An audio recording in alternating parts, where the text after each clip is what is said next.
so then our story starts, and that really starts in Judges 6, 11, and 12. And so what we see here is this angel of the Lord who came and sat beneath the tree of Orpha, which belonged to Joash, the clan of Ebenezer. Gideon, the son of Joash, was threshing wheat at the bottom of a winepress to hide the grain from the Midianites. And so here's the situation where this angel of the Lord shows up. Gideon doesn't know that he's an angel, and Gideon is actually hiding to make some grain. He's hiding it away from the Midianites, and he's down at the bottom of the wine cellar because it's not time for wine, it's time for grain. But if he goes there, then the Midianites won't find him. And then they won't take his grain. And the angel of the Lord says this to him. He says, he appeared to him and he said, "Mighty hero, the Lord is with you." Something doesn't match here, right? He's calling Gideon a mighty hero. Gideon is not acting like a mighty hero. In fact, he's hiding. He is hiding to get away from the Midianites. And so we can kind of see this conversation as it goes back and forth, that the angel is operating on a different reality than what Gideon is operating on. Gideon sees the situation as it is, and that's the Midianites are attacking, and they're there, and they're persecuting them, and the Israelites can't do anything about it, and so they have to hide. And yet here is the angel of the Lord calling him a mighty hero. It doesn't make sense. They don't go together. And so Gideon tries to set him straight. He's a very logical fellow. And so his next thing is in verse 13. He says, "Sir," went too far. "Sir," Gideon replied, "if the Lord is with us, why has all this happened to us? And where are all the miracles our ancestors told us about? Didn't they say the Lord brought us up out of Egypt? But now the Lord has abandoned us and has handed us over to the Midianites." Gideon is dealing with reality, and the angel is somewhere else. The answer to the Lord's prayers is crying out that Israel is doing happens in the next sentence, though, in verse 14. "Then the Lord turned to him and said, go with the strength you have, and rescue Israel from the Midianites. I am sending you." So here's this guy, Gideon, hiding in the winepress, making grain or threshing grain, and the angel says, "I'm sending you." And he's calling him a mighty hero. Gideon again answers, and he goes on in verse 15, he says, "But Lord," Gideon replied, "how can I rescue Israel? My clan is the weakest in the whole tribe of Manasseh, and I am the least in my entire family." So Gideon is seeing reality for what it is. I am this little person in this little tribe. How am I supposed to rescue Israel? The angel answers with probably one of the most important statements that he can say. And it answers things for us too. The whole reason that Gideon has to believe and that we have to believe today, the Lord said to him in verse 16, "I will be with you." That's all we need to hear, is that God will be with us and we're okay. You see, the angel of the Lord was viewing Gideon. He sees Gideon different than how Gideon sees Gideon. He sees Gideon in how he made Gideon and how he will be. Gideon is looking at Gideon as how he is now. God sees us how he wants us to be, and we see us in a different way. We just see us how we are. Praise God that God sees us how he wants us to be, and how we can be, and how we will be if we follow God. And that's how God sees us. Thank you, Jesus, for that. Gideon doesn't see that, and he still doesn't see that even yet. Gideon replies in verse 17 and 18. He says, "If you are truly going to help me, show me a sign to prove that it is really the Lord speaking to me. Don't go away until I come back and bring you my offerings." And the angel said, "I will stay here until you return." And so that's what Gideon does. He goes and prepares a meal for him. He goes and prepares a goat and unleavened bread and a stew, and he makes this and he brings it back. And the angel, true to his word, is still there. And so the angel tells him what to do with it. He says, "Set it on a rock." And when he does that, and then he touches it with his staff, and it all goes up in smoke. It all burns up. And in that moment, the angel of the Lord disappears from Gideon's face.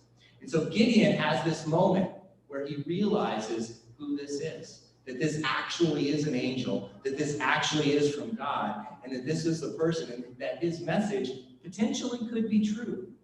So what's Gideon's response? Well, probably the same response that I might have.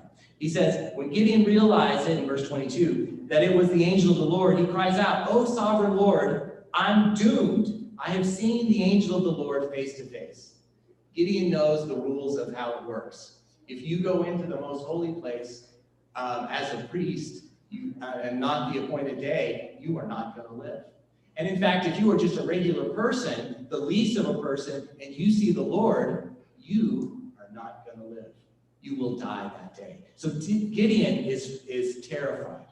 What does the Lord do now? He calms Gideon down. He says, it's okay. Don't worry. In fact, in verse 23 and 24, it says, "It is all right," the Lord replied. "Do not be afraid. You will not die." And Gideon built an altar to the Lord there and named it Yahweh Shalom, which means the Lord is peace. You know, Gideon's situation here hasn't changed a bit. Midian is still after them. He's still threshing grain in the middle of a wine press. Nothing has changed. And yet he's had an experience with God, and he is at peace. When we have experiences with God, no matter our situation, we can have peace. So that's why when we come here and we worship on a Sabbath and we get to experience God, we can have peace. Jana, they were practicing earlier this morning, and they had one moment where they were practicing on one of the songs that they sang before, and Jana said, "That's enough. I can go home now." And that's the peace that you have. When God's presence touches our hearts, we have peace no matter our situation that's around us. We can have peace. And that's what Gideon was experiencing. He had had a moment with God. And you know what? When you have those moments and you have them strong enough, you are changed.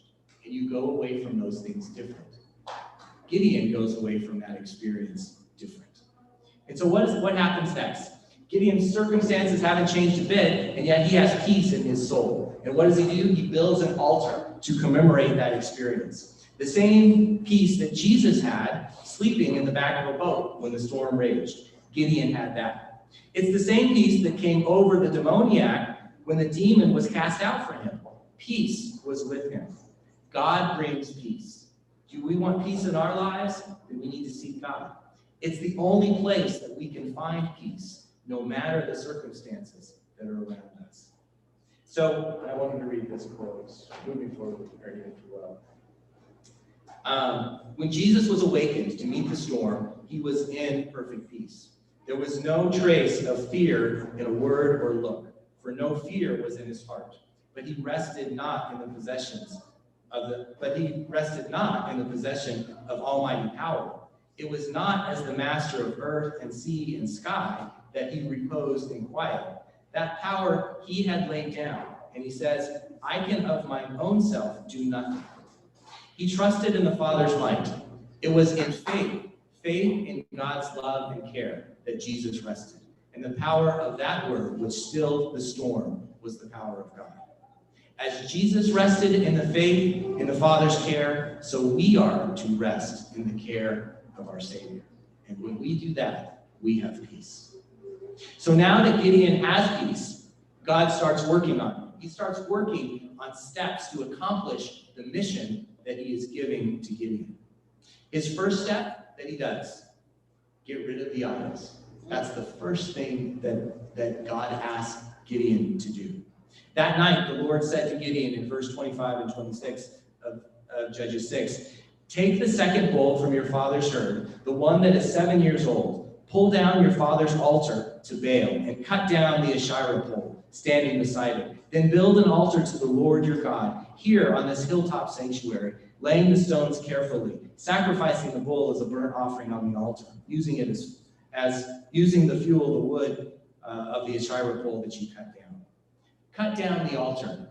And notice here, pull down the altar that your father built to Baal. Gideon just wasn't battling just a bad circumstance. He was born into a bad situation. His dad was one of the ones that was leading the worship of Baal. He had to fight family issues too at the same time. Sometimes we're born into bad situations. And God is faithful to that. He speaks to that, and he gives us the strength to overcome those odds that are stacked against us. That is what Gideon had to fight.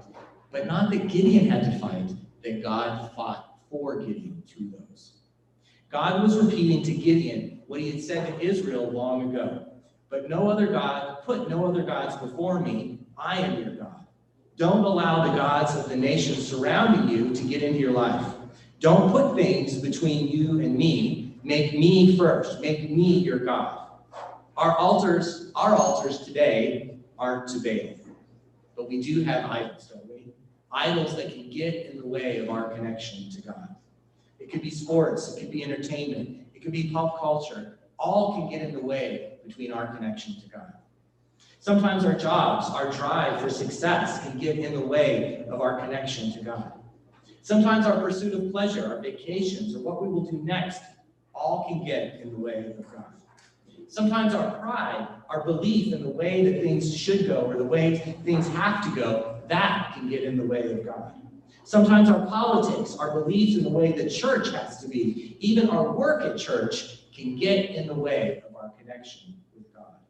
Everything, all of those things can be an idol that can get in the way of our connection to God. It can get between us and God. But when we have an experience with God, like Gideon did, he asks us to get rid of those things, to have more of him. And in fact, we want to get rid of those things because we want to be close to God. Cut down those poles and don't let those things get in the way. So that's the first thing that Gideon does. And after he gets rid of the idols, what happens next? Well, in actuality, his father ends up going and defending Gideon against a crowd that wants to kill him because he's torn down this altar. But then it's time to fulfill, for God to fulfill his promise to Gideon. And in verse 33, we see that the armies of Midian and Amalek have all crossed over the Jordan, and they've come to do Israel harm again. And God has told Gideon that he is the one to save. And he's had this experience, and so what happens then? Gideon calls the people to arms. It says in verse 34 that the Spirit of God is upon him, and they respond. People join the army. They come and they say, let's join Gideon, because Gideon has the Spirit of God, and he has all of these people that come. Then Gideon said to God, if you are truly going to use me to rescue Israel as you promised, give me a sign. So Gideon always, this is kind of the common theme throughout this, Gideon is always just a little unsure of himself. He wants a sign to know that God is with him, even though God has brought all of this army for him. So God, in his providence, he knows Gideon, he gives Gideon a sign. And he puts out the wool on the ground, and it happens just as Gideon asked. So Gideon then feels a little more unsure of himself, and so he asks that it happens the opposite way, and it happens the opposite way. God answers those signs that Gideon has asked for. He wants Gideon to know that he is with him. But God also wants Gideon to know that there's no doubt that this came from God, that God is the hero of this story and not Gideon. So what does he do? Gideon has this pretty big army. It's about, if you read the verses, it's about 30,000 people. And so God then sort of tests Gideon, and he says, go and tell the people and tell the army and say, if you feel fear or you're not sure, you want to go be back with your family, then go and be back with your family. And what happens? 2/3 of his army disappears. He's down to 10,000 people. Now Gideon knows that on the other side, the army that he's facing is over 100,000 people. And so even at its strongest, it was way smaller. But now it's even smaller yet. They're down to just 10,000 people. But that's not enough. God says, I want you to know that this is from me and not from you. And so then they have a little episode at the river where they go and they decide how he's going to drink. And that's how he picks the remainder of his army. And he ends up with only 300 people. 300 people against hundreds of thousands of people. That is obvious that it was going to be God who was going to bring victory and not Gideon or not Gideon's army that would do it.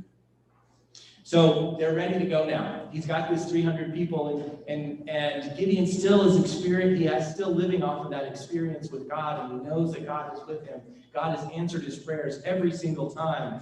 And so, but God in his providence knows who Gideon is, and he knows that Gideon might have a little bit of doubt in him. And so read this verse in Judges 7, 9 through 11. There come to the night, and that night the Lord said, "Get up, go down into the Midianite camp, for I have given them over to you in victory." So he's all excited, the night's ready to happen, but then God adds this little bit. "But if you are afraid to attack, go down to the camp with your servant Purah. Listen to what the Midianites are saying, and you will be greatly encouraged, and then you will be eager to attack." So if Gideon has just this little bit of doubt, you can attack now, but if you want to wait and you want to go get encouragement, then go listen. And Gideon hears the story about the dream with the loaf of bread that rolls down and hits the tent, and the tent falls over. And the Midianites themselves interpret that dream that says that God is going to give over our army to Gideon. And there's this pervasive fear in the camp. And so that's what happens, right? We can read on in that story in Judges 7, where Gideon spreads out his 300 people, and they raise the lamps, and they blow the trumpet, and they break the lamps, and the Midianites start to fight each other. And God brings a great victory that day to Gideon and to Israel. So, with this victory and with all of these happenings, what are some of the things that we can learn? And so, I thought that I actually composed a top 10 list of things that we can learn about mission from this story. But I really think it's just a few things. And I kind of boiled it down to this. God has a mission for everyone. Gideon was at his lowest point. He was barely hanging on. He was a low member of a low tribe, and he was hiding in a well, threshing grain. And God picked him to save Israel. God has a mission for everyone, and God can use anyone for his mission. Why is that? Because God sees us in who we will be and not in who we are. God will change us to be who he needs us to be to accomplish that mission. It is God being with you that makes everything possible. Those are the things in which make mission possible. God rescues us. And so the other thing is number 4 here. You will need to get rid of some idols to be able to accomplish the mission. Don't expect to stay the same if you're going to accomplish what God has given you to do. You will change in that process. God walks with us every single step. He knows us, but you will come out different at the end. And in fact, that's actually what you're praying for at the beginning. For God to save you, and for God to save us, he creates a different person at the end. So these are some of the things that I think we can learn from the story of Gideon. When we call out to God, he hears us and he answers. When God rescues us, it won't be without some action on our part. We will have to do some work to take away the idols that are around us. When we quit fighting God and accept who he is, we have peace. And then there is victory in the end. And actually, God is the hero. It's not Gideon who's the hero. God is definitely the hero. And in all of our lives, God is the hero. So I actually thought of the story of Sandlot. Has anybody seen that movie called Sandlot? So I actually thought of that here. Because if you haven't seen it, it's a story about a kid who is born into a broken family. His mom is single, and she marries a guy, and they move to a new town. And so the son, his name is Smalls, they move into this new town, and he has no friends whatsoever. He doesn't know anyone, and he doesn't have any way to meet them. And so he's kind of all alone. And so his mom comes up with the idea. She notices that there's a Sandlot team, a baseball team. They get together, the kids do, and they play baseball. And she says, well, wouldn't it be great if my son could make friends with those kids and enjoy their time together? And so there's only one problem. Smalls can't even catch a baseball. He doesn't even know how to play catch. And so she gets the stepdad to go out and play catch with him. And it's a terrible scene because the guy, Smalls, reaches up the glove, he misses the ball, and it hits him right square in the face. And so how is he going to play baseball if he can't even play catch? Well, they keep going, he gets a glove, and they go throughout all of these happenstances, and he ends up being on the team, and there's lots of funny things that happen. And they have this nemesis team that they're playing against. And so they put Smalls out in right field because that's the place where they won't hit the ball. And so he's there, and he's not really paying attention. And so, but lo and behold, one of the hitters gets up and he hits the ball, and it goes out into right field. And you can see the ball coming in slow motion, and Smalls is scared to death because he knows it's all on him to catch the ball, and he knows that he can't. And so he covers up his eyes, and he holds up his glove, and somehow the ball finds the glove, and he catches the ball, and he makes the out. And suddenly, Smalls is the hero. And he's the hero that he didn't really mean to be the hero, but he becomes the hero. And so, and he suddenly has all of these friends that he's wanted, and it's actually a narrator that's telling this whole story, and they flip forward all these years, and he's still friends with these group of guys that he's played baseball with all long ago, and when he was hurting for friends, and when he needed friends. He was the hero who didn't need to be the hero. Gideon was the hero of this story, and yet he really wasn't the hero. God was the hero. God can be the hero of our stories when we don't need to be the hero of our stories, when we can't be the hero of our stories. And when God asks us to do a mission, when God asks us to do something, that there is no physical possible way that we can do that, then God will answer, and he'll be the hero in our stories. And when we cry out to God because we need him to do something, often he will give us a mission to do, to change us, to bring us into his mission, to complete us, and to save us from what we're going through. Let's say a word of prayer. Lord, I just thank you so much for your watch care and your love, and I thank you for this study of Gideon, and that you use people who really don't have talents, who really are ill-prepared to do things, but Lord, you complete them, and you make them people that can accomplish your mission. And when you do that, you heal us. And Lord, I just pray that when we get asked to do some type of mission, that we won't look at ourselves and how much we are, but we'll know that God views us in